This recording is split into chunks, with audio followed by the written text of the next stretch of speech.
मैं विमल किशोर अपने संग्रह से, जिसका नाम पंख खोल उड़ चलूं है, एक कविता सुनाना चाहती हूँ। एक कविता सुना रही हूँ जो आप सुन सकते हैं। कूड़ा बीनते बच्चे। सुबह के समय अपनी सेहत के लिए घर के सामने पार्क में टहलना और टहलने के बाद आपस में गपशप करना। सुबह के समय अपनी सेहत के लिए घर के सामने पार्क में टहलना और टहलने के बाद आपस में गपशप करना।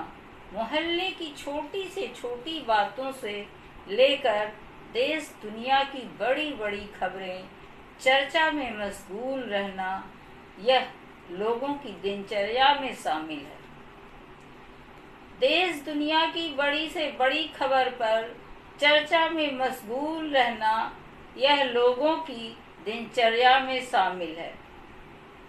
कैसे हैं ये लोग, कैसे हैं ये लोग जो खबरों में जीते हैं पर अपने आस पास से बेखबर रहते हैं। कैसे हैं ये लोग जो खबरों में जीते हैं पर अपने आस पास से बेखबर रहते हैं। उन बच्चियों और बच्चियों से जो रोज ही अपनी आँखों के सामने से गुजरते हैं, उनकी आँखों के सामने से गुजरते हैं, जिनके कंधे पर होता है उनके कद से बड़ा मैला कुचैला थैला। इसी में वे अपने जीवन बटोरते हैं, इसी में वे अपने लिए जीवन बटोरते हैं। लोगों की नजर पड़ती है, लोगों की नजर पड़ती है, उन्हें देखकर भी अनदेखा कर देते हैं।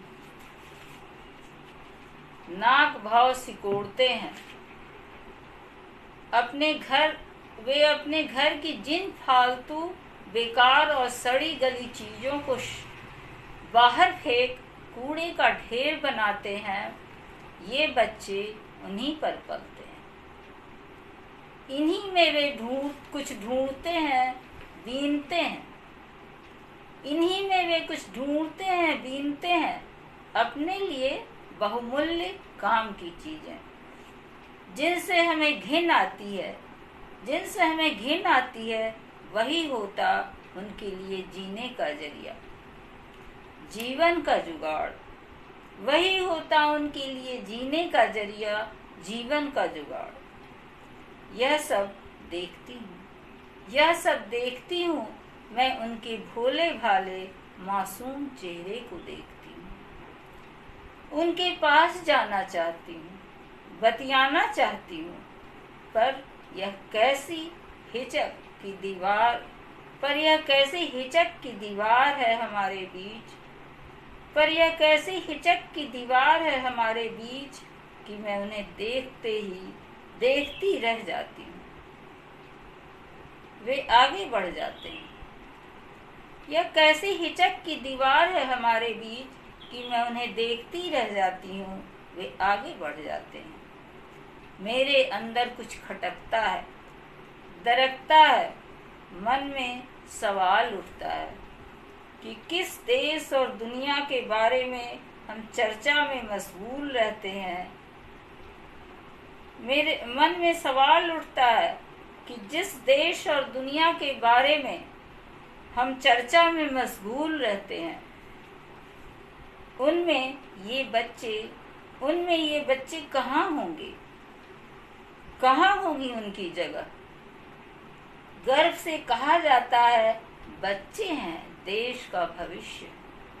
गर्व से कहा जाता है बच्चे हैं देश का भविष्य हैं, और यही सोचा जाता है और नहीं सोचा जाता है इनके भविष्य के बारे में, और नहीं सोचा जाता है इनके भविष्य के बारे में। ये सबसे तिरस्कृत, समाज से बहिष्कृत कब तक ऐसी जिंदगी जीने को मजबूर रहेंगे, कब तक ऐसी जिंदगी जीने को होते रहेंगे मजबूर, कब तक।